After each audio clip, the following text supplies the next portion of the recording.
Hello friends, welcome back to Liz's Reading Corner, or welcome if you're new here. I'm Liz and I like books, and this is Bookmas Day 15. We hopefully will get a better book than yesterday. We will read the prompts, spin the wheel and see what we're reading today. Day 15. A winter sports themed book, and I chose Shiver by Ali Reynolds because I have no interest in reading a romance book. And ChatGPT chose a dark fantasy novel with a chilling winter quest, and it chose The Binding by Bridget. So we will spin the wheel and see what we're reading today.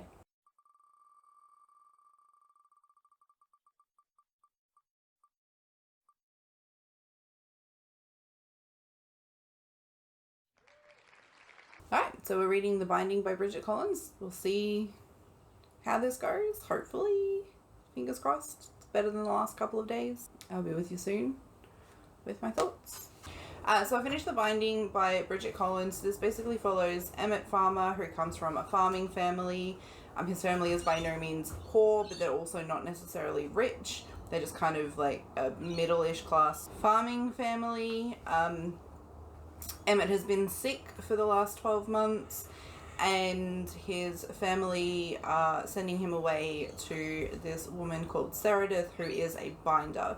Basically, books in this book are forbidden, and they have like this really bad stigma around them because typically binders bind any sort of memory that you want to get rid of to books and then keep them. So books have this stigma around them that they are really just bad things. So if a binder is not very skilled, or they just delve too deep into the person who they are binding's memories, then they can actually basically like addle their brains and cause them to just basically like lose their minds.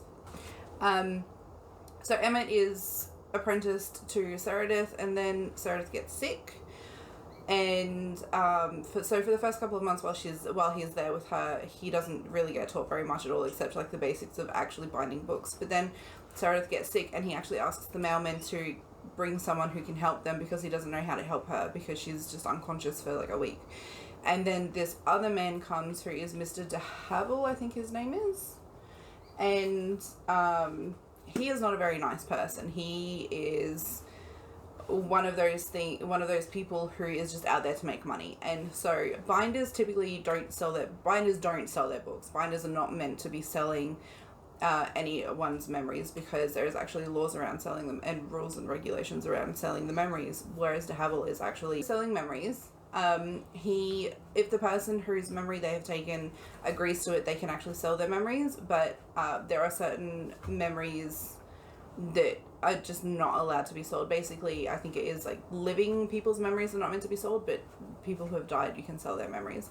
And de Havel is just selling everyone's memories to basically the highest bidder. And so Emmett finds out that he has been bound in the past, and then it turns into him trying to find out what it is that is in this book that he was bound, that was bound from him. So it is in 3 parts. The first part is just Emmett's story. The second part is Emmett's memory, so what was in the book that was bound. And then the third part is a person who Emmett interacts with in the second book and their family. I'm not going to be saying who is in the third part because it is kind of a big part of the plot, and it will give the story away if I tell you about that. But yeah, so this was actually a pretty good book. It's just meant to be adult fantasy. I really quite enjoyed it for a book that is like 400 odd pages. It reads pretty quick. I gave it 3 stars. It's not amazing. It's not terrible. It's just middling. It's not a bad story. Like I said, it reads pretty quickly. I gave it 3 stars, and I'll probably actually look into other books by Bridget because actually I'm interested in reading more books from this author. So that is Bookmas Day 16 done. Have you read this book? What did you think of it? What would you have chosen for these prompts? As always, I would love to know.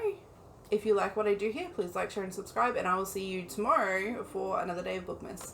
Bye.